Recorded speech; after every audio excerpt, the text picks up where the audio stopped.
Morning students, today we are starting a new chapter, that is hydrogens. Alright, in the previous classes, and we can consider that in class 10th we have considered a chapter that was the carbon and its compounds. Alright, तो हम लोगों ने class 10th में carbon and compounds के बारे में discuss किया हुआ है, कार्बन की इंपॉर्टेंस को देखा हुआ है.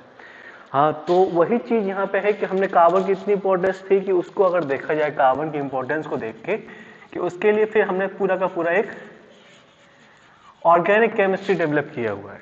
बट विदाउट कार्बन, जो विदाउट हाइड्रोजन जो है, जितने भी उसके कार्बन कंपाउंड्स फॉर्मेशन हो रहे हैं, जितने भी number of organic compound formation हो रहे हैं, वो बिना हाइड्रोजन के इन्वॉल्वमेंट नहीं हो सकता. जब कार्बन हाइड्रोजन से कंबाइंड करता है तो फॉर्मेशन क्या होता है? That formation of hydrocarbon. Alright, तो यहाँ पे हाइड्रोजन की जो इंपॉर्टेंस है, तो उसकी वजह से यहाँ पे हमने चैप्टर को इंट्रोड्यूस किया हुआ है, that was the hydrogens. Alright, अब हाइड्रोजन्स को पीरियोडिक टेबल्स में देखा जाए, पीरियोडिक टेबल्स में, तो वी हैव आइडेंटिफाइड हाइड्रोजन्स के पास नंबर ऑफ प्रोटॉन्स की बात किया है, तो नंबर ऑफ प्रोटॉन्स जो होते हैं हाइड्रोजन के पास वो हमारा 1 होता है. तो नंबर ऑफ प्रोटॉन्स 1 होता है, तो नंबर ऑफ इलेक्ट्रॉन्स कितना होगा? Number of electrons will be 1. Alright, तो नंबर ऑफ इलेक्ट्रॉन्स 1 हो जाता है. इसकी अगर बात की जाए तो इस पे नो न्यूट्रॉन कंसीडर करते हैं शुरुआत में. तो अगर इसका इलेक्ट्रॉनिक कॉन्फ़िगरेशंस करोगे तो क्या होता है? 1s1. तो this is the electronic configuration of hydrogens. अब हाइड्रोजन यहाँ पे इलेक्ट्रॉनिक कॉन्फ़िगरेशन से we talking about the periodic table, तो इस तरह से कुछ पीरियोडिक टेबल हम लोगों को दिखाई होती है. Here is s block, here is p block, here is d block and here is f block. Alright, तो p ब्लॉक में हमारा इसका इलेक्ट्रॉनिक कॉन्फ़िगरेशन क्या है? The period number first, the group number s, block number s and the group number is 1. तो hydrogen को हम अगर पीरियोडिक टेबल में पोजीशंस देने की बात करें तो it will be comes into the first positions पे आएगा. बट देयर इज ऑल्सो यहाँ पे प्रॉब्लम ये है कि हम लोगों ने ग्रुप नंबर 17 डिस्कस किया हुआ है. Group number 17, in group number 17 there is need of 1 electrons to complete their octet. Alright, तो ग्रुप 17 में क्या होता है? जितना ग्रुप नंबर 17 है तो उसमें हमको 1 इलेक्ट्रॉन्स की नीड होती है. तो यहाँ पे अगर हम बात करें exception cases for hydrogen and helium, जैसे आउटर मोस्ट शेल में 2 इलेक्ट्रॉन्स की नीड होती है, इसके पास 1 इलेक्ट्रॉन है, तो इसको हमें 1 इलेक्ट्रॉन्स की नीड है. दैट इज वाई इसको हम ग्रुप 17 में भी रख सकते हैं. तो दिस इज बिकॉज कि हम जो H हाइड्रोजन है उसको group number first and group number 17 दोनों में रख सकते हैं. बट कंडीशन से यही प्रॉब्लम होती है कि इसलिए इसको हमें एक डिस्कशन का पॉइंट जो है आज की डेट में बना हुआ है कि हाइड्रोजन को किस पोजीशंस पे रखा जाए. दूसरी बात की जाए इसकी अकरेंस की, तो इसकी अकरेंस में हम लोगों को पता है कि अकरेंस अगर इसको देखा जाए तो जितने भी कार्बन्स के कंपाउंड्स है उसके साथ हाइड्रोजन कंबाइंड होता है. अगर यूनिवर्स की बात की जाए, इन द यूनिवर्स, तो इसका लगभग 70% जो है वो हमारा हाइड्रोजन प्रेजेंट होता है. अगर प्लैनेट्स में बात की जाए तो that will be Jupiter and the Saturn. These are the 2 planets जिसमें हमारा एटमॉस्फेयर जो है वो कंप्लीट फॉर्मेशन हुआ है विद द हाइड्रोजन की. ऑलराइट, तो दिस इज द अकरेंस. अगर बात की जाए इसके नंबर ऑफ आइसोटोप्स के लिए, तो we can know isotopes. What is the isotopes? Which have, जिसका एटॉमिक नंबर सेम होता है, जिनका एटॉमिक नंबर सेम हो बट एटॉमिक मास डिफरेंट हो. Atomic mass will be different. जिनका एटॉमिक नंबर सेम होता है, एटॉमिक मास नंबर डिफरेंट होता है, that will be considered as the isotopes. If we talking about the isotopes of hydrogens, there is 3, 1h1, 1h2 and 1h3. It will consider as the protium, deuterium and tritium.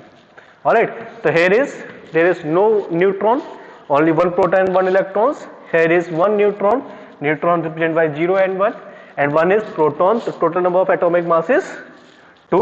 Here is 2 neutrons. यहाँ हमारे 2 neutrons मिलेंगे, तो that is why it has the 1s3 tritium.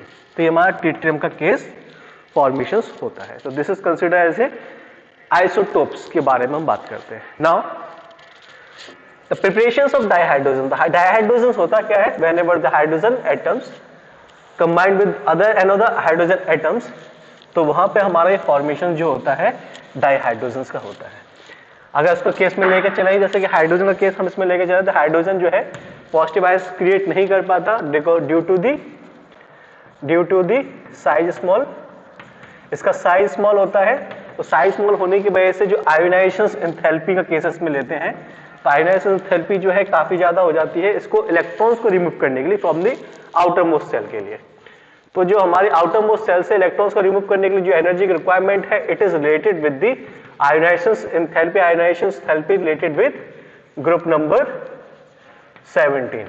तो इसकी लगभग ionisation energy जो आती है 1300 के आसपास आती है, और ग्रुप नंबर 17 की भी 1600 के आसपास समथिंग है, तो ये हमारा लगभग उसी के आसपास मैनेज करता है। तो इसमें हाइड्रोजन पॉजिटिव क्रिएट करने में काफी ज्यादा प्रॉब्लम आती है। Alright, now the formation of या प्रिपरेशंस कैन वी से द प्रिपरेशंस ऑफ डाइहाइड्रोजन्स।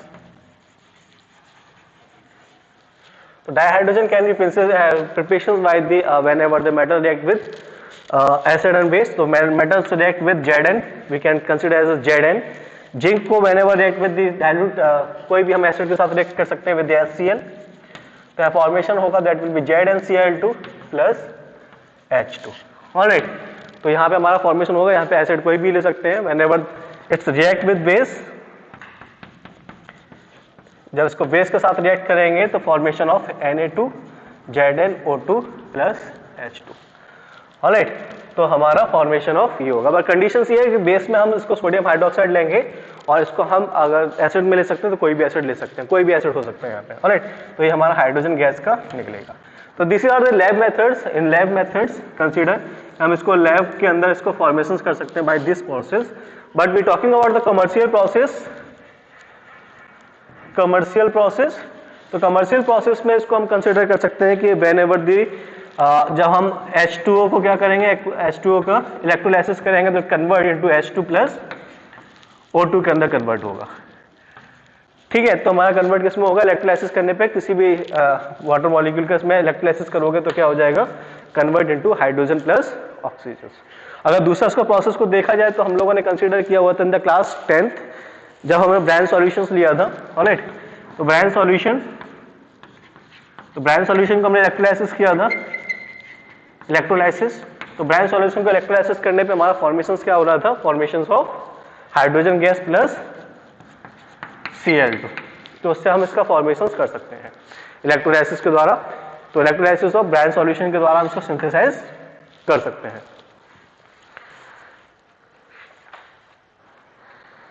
हाँ, third one is barium hydroxide. Barium hydroxide को जब आप इलेक्ट्रोलाइसिस करोगे तो Ba पॉजिटिव प्लस H2 का फॉर्मेशन करेगा। ठीक है, तो BaOH प्लस O हमारा H2 गैस इसमें निकलेगा, तो बेरियम हाइड्रोक्साइड में इसका फॉर्मेशन कर सकते हो आप। ऑलराइट, और इसमें अगर बात की जाए बेरियम हाइड्रोक्साइड का फॉर्मेशन के साथ कर सकते हैं। नाउ व्हेनेवर रिएक्ट विद कोई भी हमारा एल्केन हो, एल्केन जब हमारा स्टीम के साथ है ना, कोई भी इसमें हम उसको मॉस गैसेस एल्केन फॉर्म ले सकते हैं, जिसको हम स्टीम के साथ इसको रिएक्ट करते हैं तो formation of carbon monoxide plus H2 का फॉर्मेशन होता है। तो carbon monoxide plus H2 is consider as a syngas. इसको हम सिन गैस भी बोलते हैं या फिर इसको वाटर गैस भी कंसिडर कर सकते हैं।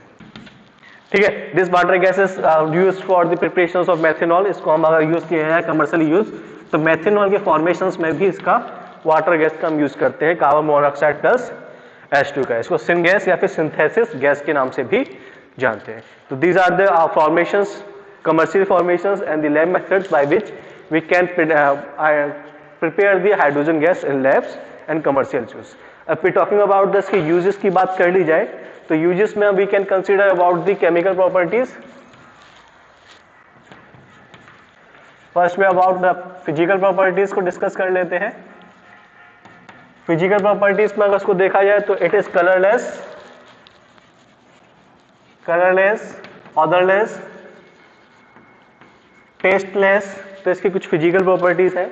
अगर we are talking about the chemical properties, तो केमिकल प्रॉपर्टीज में वी नो दैट कि इसको अगर हम किसी भी मेटल के साथ रिएक्ट करेंगे तो ये मेटल हाइड्राइड का फॉर्मेशंस करेगा।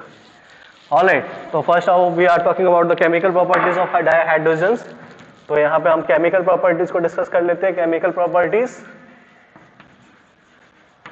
chemical properties of dihydrogens. Chemical properties में we can consider that कि whenever the metal के साथ कभी भी रिएक्ट करेगा हाइड्रोजन तो फॉर्मेशन क्या करेगा, MH का फॉर्मेशन करेगा. If we talking about this is the first group के साथ है हमारा, तो हमारा मेटल हाइड्राइड्स का फॉर्मेशन करेगा. दूसरा, जब भी हमारा हाइड्रोजन जो है ऑक्सीजन के साथ रिएक्ट करेगा, ऑलराइट, तो फॉर्मेशन ऑफ वाटर होगा. ऑलराइट, तो ये हमारा वाटर पानी का फॉर्मेशन कर सकता है. द थर्ड फॉर्म,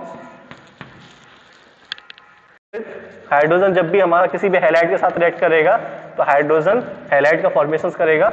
मतलब whenever the hydrogen react with chloride, मतलब कोई भी हाइड्रोजन होगा तो हैलाइड्स का फॉर्मेशन करेगा इसमें. या कोई भी हो सकता है जैसे H2 रिएक्ट विद Br2 के साथ करेगा तो फॉर्मेशन ऑफ HBr. तो इसमें ब्रोमाइड हैलाइड, मतलब ब्रोमाइड क्लोराइड आयोडाइड किसी का भी फॉर्मेशन हो सकता है. This is the reactions with the halides, this is the reaction with oxygen, this is the reactions with metal oxides. Alright, another use is कि metals को हम, मतलब डाइहाइड्रोजन्स को हम, डाइहाइड्रोजन्स को किसी भी मेटल ऑक्साइड्स में, कोई भी मेटल्स ऑक्साइड है, मेटल ऑक्साइड से अगर हम उसको प्योरी फॉर्म में लेके आना है तो उसको हम यूज कर सकते हैं. तो कोई भी H2 है जो Pd+2 के साथ रिएक्ट करेगा तो यहाँ पे फॉर्मेशन क्या कर देगा, Pd होगा प्लस जो भी इसके साथ रिएक्ट करेगा उसके साथ H+ के फॉर्म में निकाल लेगा. तो इसको हम किसी भी ऑक्साइड्स फॉर्म्स को कन्वर्ट करना है प्योर फॉर्म के अंदर, वहाँ पे भी हम डाइहाइड्रोजन्स का यूज कर सकते हैं. ऑलराइट, दूसरा है इसमें अगर इसको बात की जाए तो dehydrogenations. The next one is dehydrogenations. तो dehydrogenation is the process in which we reduce, कोई भी इसमें हम रिड्यूस कर सकते हैं. रिड्यूस करने पे हम जैसे कोई भी हाइड्रोजन गैस को इन द प्रेजेंस ऑफ किसी भी कैटलिस्ट के प्रेजेंस में, इन द प्रेजेंस ऑफ किसी भी कैटलिस्ट के प्रेजेंस में उसको हम जैसे कि कोई भी ऑयली एडिबल पार्ट हो सकता है, एडिबल फैट हो सकता है, तो एडिबल फैट को हम क्या कर सकते हैं, रिड्यूस कर सकते हैं in the presence of H2 in the catalyst के प्रेजेंस में. तो वो हमारा क्या हो जाता है, वनस्पति घी या फिर उसको रिफाइंड वगैरह, वनस्पति घी जो होता है उसका फॉर्मेशन कर सकते हैं. ऑलराइट, तो this is dihydrogen process by which we can use कि ये हमारा कुछ एडिबल फैट्स का बना सकता है, दूसरा हमारा मेटल ऑक्साइड से हमारा प्योर फॉर्म में कन्वर्ट कर सकता है. तो these are the chemical properties of dihydrogens. Alright, these are the applications, these are also converted into applications. ये हम इसके applications में भी formations consider कर सकते हैं. जैसे कि हाइड्रोजन जो है अगर उसको नाइट्रोजन गैस के साथ कंबाइन करोगे तो फॉर्मेशन जो होगा अमोनिया का फॉर्मेशन होगा. तो this will consider as a preparation of ammonia gases. तो ये एप्लीकेशंस बेस्ड हो सकते हैं इसको. तो these are the topic related with the dihydrogen. In the next class we will discuss about the